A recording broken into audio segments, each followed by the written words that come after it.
এটা কথা আমি সকলোৱে জানো, পৰখিলা অৰ্থাৎ 7 মাৰ্চত গ্ৰেড 4 আৰু গ্ৰেড 3 ৰিজাল্ট দিব।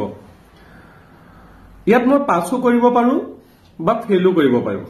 যদি পাছ কৰিলো ঠিকই আছে, যদি ফেইল কৰি যাওঁ তেতিয়া মোৰ পৰিয়াল, ওচৰ চুবুৰীয়া সকলো এটা প্ৰশ্ন, ফোন কৰিব, ফোনত টৰ্চাৰ কব যে তই দেখোন হায়াৰ ছেকেণ্ডাৰী, মেট্ৰিক, ডিগ্ৰীত সকলোতে ফাৰ্ষ্ট ক্লাছ, পৰীক্ষাটো কিয় পাছ কৰা নাই? মোৰ দৰে বহুত এনেকুৱা ভুক্তভোগী ল'ৰা বা ছোৱালী থাকিব সমাজত যিসকলে প্ৰত্যেকৰে পৰা টৰ্চাৰ খাই থাকিব। এতিয়া কথাটো হল, একাডেমিক কেৰিয়াৰত কোনোবা এজন ল'ৰা বা ছোৱালীয়ে ভালকৈ পাছ কৰি যোৱা মানে তেওঁ এটা গভৰ্ণমেণ্ট চাকৰিৰ কাৰণে প্ৰিপেয়াৰ নহবও পাৰে।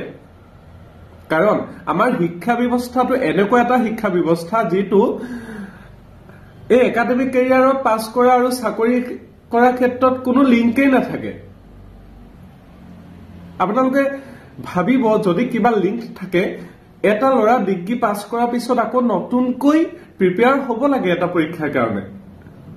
ঠিক আছে, এতিয়া ইয়াতে মূল কথাটো হল, এটা গভৰ্ণমেণ্ট চাকৰিয়ে এজন ল'ৰা বা এজনী ছোৱালীৰ জ্ঞানৰ যিটো ভঁৰাল, সেই জ্ঞানৰ ভঁৰালটো কিন্তু প্ৰদৰ্শন নকৰে।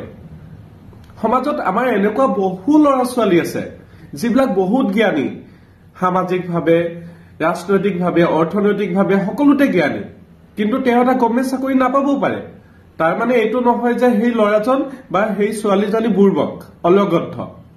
আমাৰ সমাজখনে তেনেকুৱা এটা দিশলৈ আমাক গৈ আছে আৰু আমাক তেনেকৈ টৰ্চাৰ কৰেই।